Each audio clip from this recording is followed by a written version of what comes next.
विधानसभा चुनाव का फिर से आगाज होने जा रहा है और चुनाव सिर पर है। ऐसे में सियासी दल अपने हर हथकंडे आजमाने में जुटे हैं, इस जनता के करीब जाने की हर कोशिश में जुटे हैं।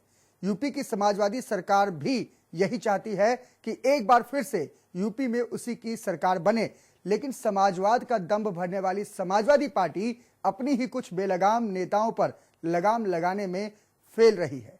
देखिए रिपोर्ट।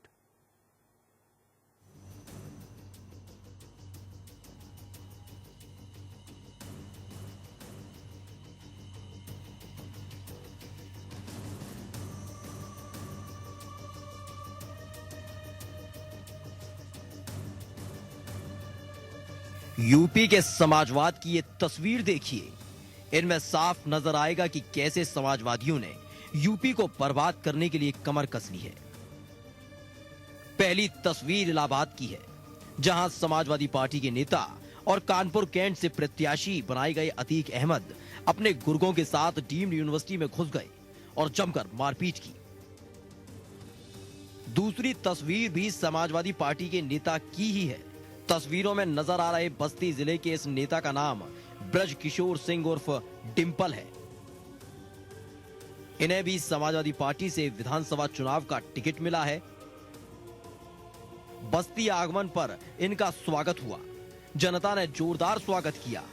वहीं सत्ता की हनक दिखाते हुए डिंपल ने दर्जनों गाड़ियों के काफिले को कई घंटों तक NH-28 पर जाम लगाए रखा।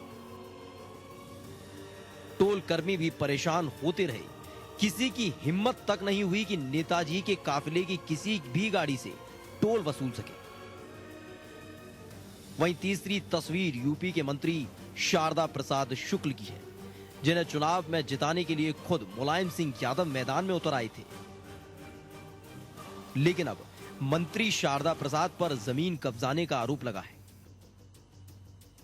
समाजवाद का राग अलापने वाले मुलायम सिंह यादव को अपनी पार्टी के नेताओं की गुंडागर्दी और दबंगई क्यों दिखाई नहीं देती? अगर मुलायम और अखिलेश अब तक इस खबर से अनजान हैं, तो इंडिया वॉइस के माध्यम से हम उन्हें उनके समाजवादी सपूतों की एक करतूत दिखाना चाहते हैं। बाहुबली अतीक अहमद को कानपुर कैंट सीट से सपा का प्रत्याशी घोषित किया गया।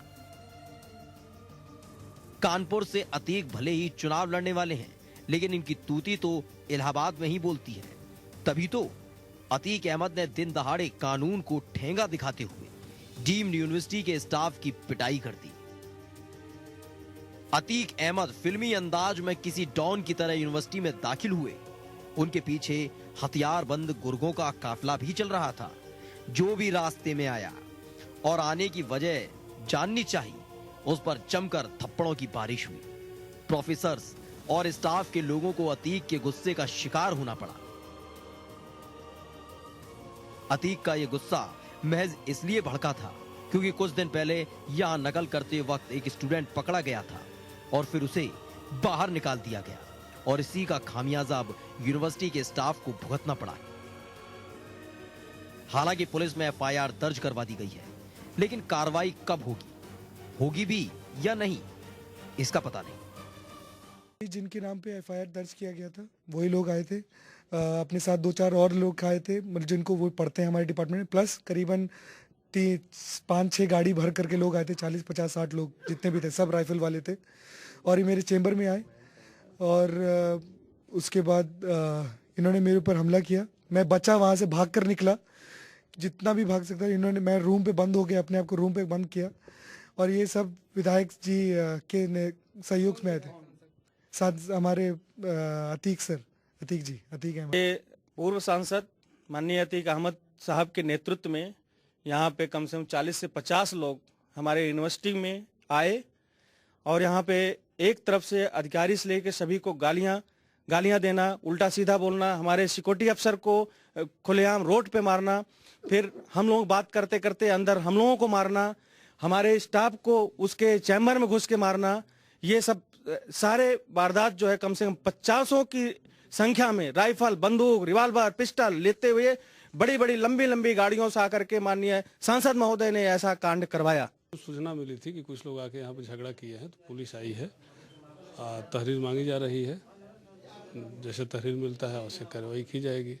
ये प्रकाश में आया था कि पहले कुछ दिन पहले एक लड़का एक्सपेल्ड हुआ था, उस पर मुकदमा भी लिखा गया है। पुलिस कार्रवाई कर रही थी, आज NBW भी उसका प्राप्त किया जा चुका है। उसी के समर्थन में ये लोग आए थे। जी हाँ, आते हुए तो दिख रहे हैं CCTV फुटेज में। तहरीर मांगी गई है, जैसे देते हैं एप्लीकेशन उस पर लिखे कार्रवाई की जाएगी। कल मैं गया था वहाँ नैनी डाली एक जगह शेरली है उनके यहाँ शादी में, वहाँ से पलटा तो बगल में एग्रीकल्चर इंस्टीट्यूट है। हमने कहा लाओ हो लें देखें। अच्छा मेरे पीछे 4-5 गाड़ियाँ थे, कई गाड़ी है ये मुझे पता भी नहीं कितने लोग हैं।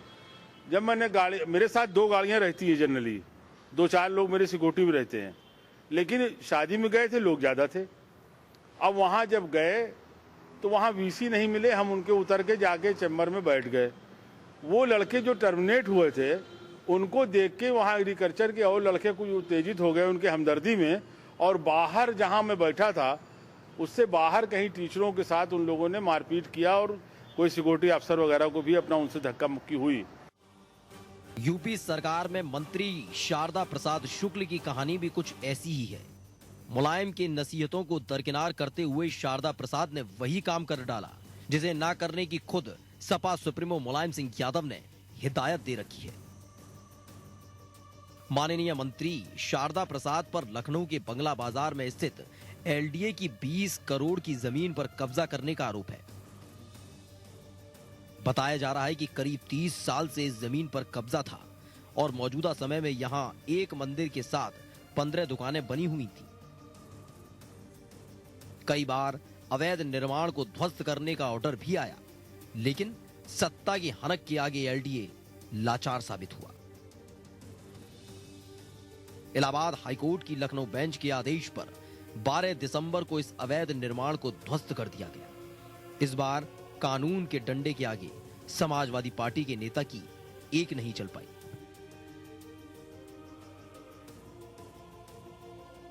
सत्ता की हनक की कहानी यहीं खत्म नहीं होती, फहरिस्त काफी लंबी है।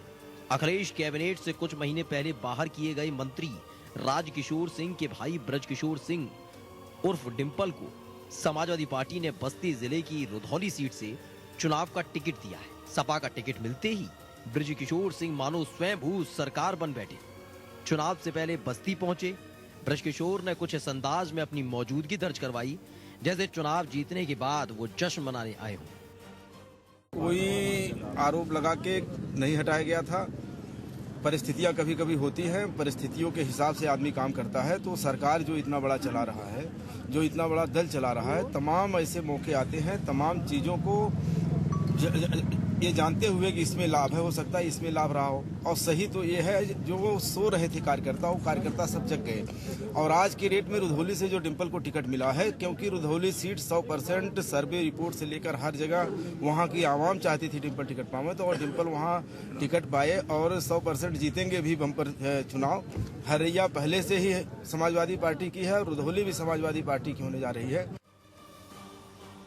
सैकड़ों गाड़ियों के काफिले के साथ NH-28 पर पहुंचे। काफिला इतना लंबा था कि घंटों तक जाम लगा रहा।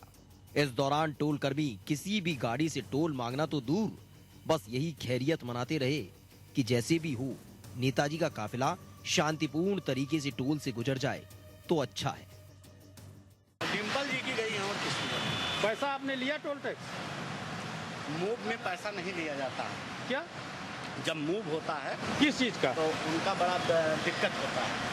नहीं, इतनी गाड़ियां गई हैं, आपने जाने दिया तो और गाड़ी उसको पैसा ले रहे हैं, उनसे क्यों छोड़ रहे हैं? भाई लोकल गाड़ियां तो यहाँ फ्री ही कर रखा है ना। क्या आपने देखा सब लोगों ने, सब लखनऊ की गाड़ियां थी? नहीं नहीं भाई,